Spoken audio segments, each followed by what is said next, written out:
नमस्कार, खबरों की खबर में आपका स्वागत है। मैं हूं तृप्ति।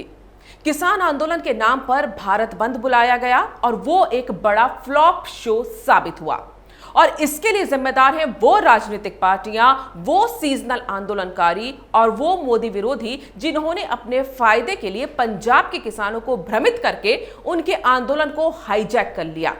और अब देश भर के किसानों को समझ में आ रहा है कि कैसे उन्हें भटकाकर ठगने की साजिश की जा रही है। जब कृषि बिल के विरोध में पंजाब के किसान, विपक्षी पार्टियां, बीजेपी विरोधी राज्य आंदोलन के नाम पर भारत बंद का हिस्सा बन रहे थे, उस वक्त हरियाणा के 1 लाख किसान सरकार के इस कृषि बिल के समर्थन में उतर रहे थे। अगर सच में कृषि बिल किसानों के हित में नहीं है तो क्यों हरियाणा के लाखों किसान इस बिल को वापस ना लेने की गुहार कर रहे हैं। साथ ही बात करेंगे दिल्ली के मुख्यमंत्री अरविंद केजरीवाल नौटंकी कंपनी की, जिनके नए नाटक के तहत उन्होंने एक बार फिर झूठी सिंपैथी बटोरने के लिए फरेब किया और अफवाह उड़ा दी कि उन्हें नजरबंद कर दिया गया है। क्या सच में अरविंद केजरीवाल को नजरबंद किया गया था या वो दिल्ली में असफल हुए बंद के बाद अपना मुंह दिखाने लायक नहीं रह गए थे, इसीलिए बाहर नहीं आ रहे थे? और क्या भारत बंद के दौरान किसान सड़कों पर थे या सिर्फ मोदी सरकार के खिलाफ विपक्षी पार्टियां सड़कों पर उतरी और किसान सिर्फ पोस्टर बनकर रह गए? पहले बात करते हैं उन किसानों की जो बिल्कुल नहीं चाहते कि कृषि बिल वापस हो। हरियाणा के किसानों के 20 संगठनों ने कृषि मंत्री नरेंद्र सिंह तोमर से मिलकर कृषि बिल को वापस ना लेने को कहा है। ये वही किसान हैं जो अन्नदाता कहलाते हैं, ये भी वही किसान हैं जो खेतों पर हल चलाते हैं और ये भी वही किसान हैं जो अपने किसान भाइयों के हित की बात करते हैं।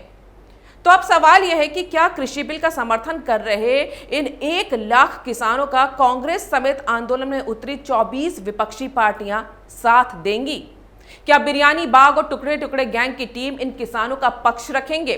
क्या लुटियन मीडिया और लिबरल गैंग इन किसानों का पक्ष देश के सामने उतनी ही ताकत के साथ रखेंगे जिस तरह से किसान बिल के विरोधी किसानों का रखा था? हरियाणा के किसान कनाडा या अमेरिका के किसान बिल की तो बात नहीं कर रहे, वो भी इसी देश के, इसी सरकार के लाए और इसी कृषि बिल का समर्थन कर रहे हैं। लेकिन इनका साथ देने के लिए कोई आगे आएगा भी या नहीं, या फिर ये मौका परस्त गैंग किसान बिल के पक्ष में बोलने वालों का साथ देने के बजाय फिर अंडरग्राउंड हो जाएंगे, क्योंकि इसके लिए तो इन्हें सरकार के लाए बिल के फायदों के बारे में बोलना पड़ेगा। उन किसानों का साथ देना होगा जो बीजेपी के लाए इस बिल को किसानों के हित में बताते हैं। पंजाब के किसानों में एमएसपी के नाम पर जो झूठ का प्रपंच रचा गया था, उसका खुद ही इन्हें खुलासा करना पड़ेगा। इसलिए ये लोग कृषि बिल के समर्थन में आए लाखों किसानों के बारे में बात कभी नहीं करेंगे, क्योंकि जो लुटियन मीडिया आज किसानों के इस भारत बंद का बढ़ चढ़कर समर्थन कर रहा है, वो खुद यूपीए सरकार के दौर में सत्ता की दलाली करता रहा है और अपने आका की सरकार जाने के बाद पर्दे के पीछे से बीजेपी सरकार का एक तरफा एजेंडा चलाकर नमक का कर्ज अदा कर रहा है। ये भले निष्पक्षता का चोला पहनकर गंध मचाने निकले हों, लेकिन इनके कारनामे स्क्रीनशॉट बनकर बाहर आ जाते हैं और इनके असली चेहरे को बेनकाब कर देते हैं। आज जो लुटियन गैंग भारत बंद को किसानों की आवाज के नाम पर बढ़ा चढ़ाकर पेश कर रही है, यही लुटियन और लिबरल गैंग पिछली सरकार यानी यूपीए सरकार के दौरान होने वाले भारत बंद को लेकर क्या विचार रखती थी, वो इनके पुराने ट्वीट्स देखकर आप समझ सकते हैं। पिछले 7 साल से डर के माहौल में जी रहे एनडीटीवी के रवीश कुमार, जिन्हें लगता है कि किसानों की आवाज दबाकर लोकतंत्र को कुचला जा रहा है, वो साल 2012 में भारत बंद को लेकर क्या राय रखते थे? ये वो दौर था जब वो ट्विटर पर भी हुआ करते थे और शायद उनकी नजर में भारत एक खुशहाल देश था तब, और आंदोलन के नाम पर बंद का आह्वान करने वाले देश की तरक्की रोकने वाले हुआ करते थे। 31 मई 2012 को उन्होंने ट्वीट किया था, ट्रेन रोको, रास्ता रोको, रोको सारा इंडिया, तेल बढ़ेगा, देश चलेगा, कैसे चलेगा इंडिया, पार्ट टाइम पॉलिटिक्स का हो रहा है डांडिया। इसी दिन नीरा राडिया की फोनो फ्रेंड बरखा दत्त ने ट्वीट किया था, बंद आंदोलन करने का एक बेहद अराजक रूप है, इससे किसे फायदा होता है, निश्चित तौर पर उद्देश्य पूरा नहीं होता। आज ये सड़कों पर भारत बंद पर किसानों के साथ दिख रही हैं, जबकि इन्हीं के एक इंटरव्यू में किसान आंदोलन का हिस्सा बनकर आए दीप नाम के व्यक्ति ने खालिस्तान आतंकवादी भिंडरावाला का समर्थन किया था।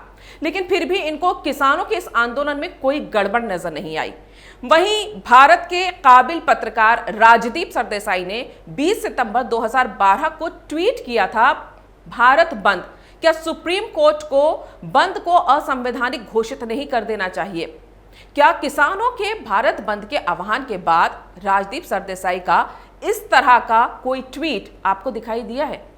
लिबरल गैंग में शामिल हुए म्यूजिक डायरेक्टर विशाल डडलानी ने तो धूर्तता की हदें पार कर दी। इन्होंने खुद ही अपने साल 2012 के इस ट्वीट को टैग किया है, जिसमें इन्होंने लिखा था कि मैं गर्व से कहता हूं कि यह बंद काल्पनिक है। मैं काम पर गया, घूमा, आम दिनों की तरह सामान्य तरीके से रहा, नेताओं से परेशान हूं, लेकिन किसानों के भारत बंद का समर्थन करने के लिए अपने पुराने पापों को धोना पड़ता है। और इसीलिए इन्होंने इस बार लिखा है कि मैं मोदी प्लस कॉरपोरेट के किसानों की हत्या करने वाले बिल के खिलाफ हूं, किसानों के साथ हूं। अगर कोई पॉलिटिकल पार्टी बंद का आह्वान करती तो मैं साथ नहीं देता, लेकिन हमारे किसान बंद बुलाते हैं तो मैं खुशी से उनके साथ इन नेताओं के खिलाफ खड़ा हूं जो इनके अधिकार छीन रहे हैं। साथ में किसानों की शान बढ़ाने के लिए डडलानी ने जो तस्वीर लगाई है, जरा उसे भी गौर से देख लें। तो यहां शब्दों से खेलने की कोशिश करने वाले विशाल डडलानी को अपने पहले वाले स्टैंड पर रहते हुए बंद के दौरान सड़कों पर घूमना चाहिए था, जिससे उन्हें यह समझ में आ जाता कि यह प्रोटेस्ट कितना किसानों का है और कितना विपक्षी पार्टियों का है। उम्मीद है कि जो किसान बिल का समर्थन कर रहे हैं उन्हें भी ये अपना भाई समझे और उनके साथ भी खड़े रहें। अब आप समझ ही गए होंगे कि ये लुटियन मीडिया कितना दोगला और काइया है। किसानों के अधिकारों के नाम पर हुए इस भारत बंद को लेकर सोशल मीडिया पर जमकर जंग छिड़ी। आज भारत बंद होगा का ट्रेंड चला तो जवाब में हैशटैग पूरा भारत खुला है, हैशटैग हर शहर चालू है, हैशटैग भारत बंद नहीं बुलंद है, जैसे काफी जवाबी हमले भी हुए। लेकिन भारत बंद की जमीनी हकीकत क्या रही?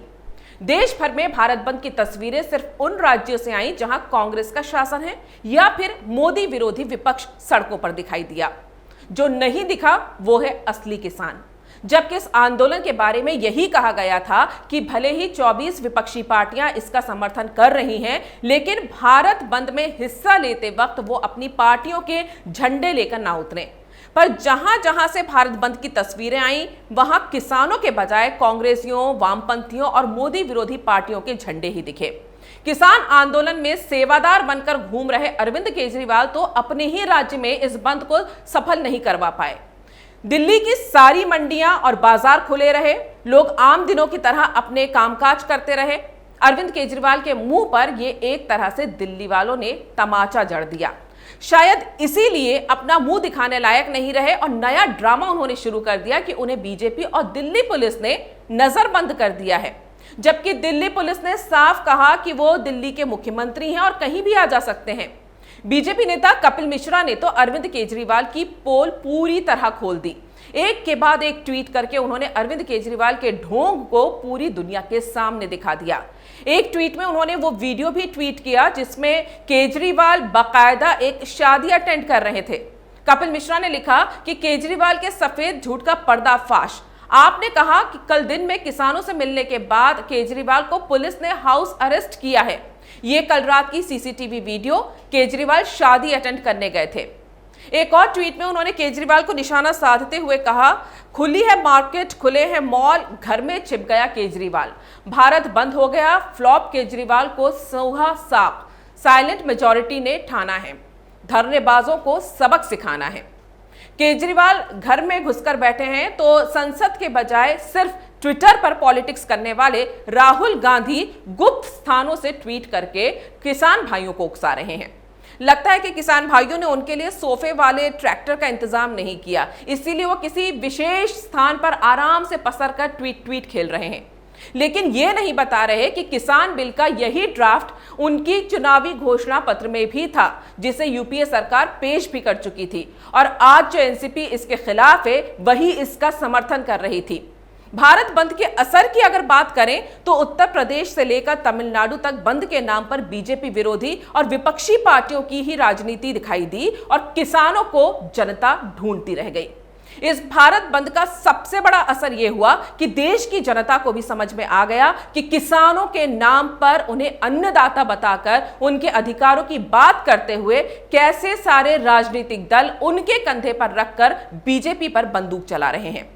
अब लोग भी पूछने लगे हैं कि विपक्ष की राजनीति तो समझ में आती है, लेकिन योगेंद्र यादव जैसे इच्छाधारी आंदोलनकारी और आंदोलन के मौसम में बिलों से बाहर निकलने वाले चंद्रशेखर रावण और शाहीन बाग के बिरयानी गैंग के लोग आखिर किसानों के आंदोलन में आग में घी डालने का काम क्यों कर रहे थे। अब लोग सवाल पूछने लगे हैं कि जब सरकार के साथ बातचीत चल रही है तो उस बीच में यह बंद बुलाने का मकसद क्या था। लोग पूछने लगे हैं कि आखिर पंजाब के किसानों को ही इस बिल से तकलीफ क्यों है। लोग पूछने लगे हैं कि किसानों के साथ आए लोग इंदिरा की तरह मोदी को ठोकने की बातें क्यों कर रहे थे। अब जनता भी जानना चाहती है कि जब पूरे देश में कृषि बिल लागू हुआ है तो देश के ज्यादातर किसान इससे खुश हैं, लेकिन कुछ ही किसानों को इससे परेशानी क्यों है। अब आंदोलनकारियों से पूछा जा रहा है कि जब एमएसपी बंद नहीं हो रही है, किसानों को अपनी फसल बेचने के लिए विकल्प मिल रहे हैं, किसानों को कॉन्ट्रैक्ट खेती के जरिए नुकसान की भरपाई की गारंटी मिल रही है, तो फिर यह बिल किसानों के हितों के खिलाफ कैसे है। क्या एक बार फिर सीएए की तरह भ्रम फैलाया जा रहा है।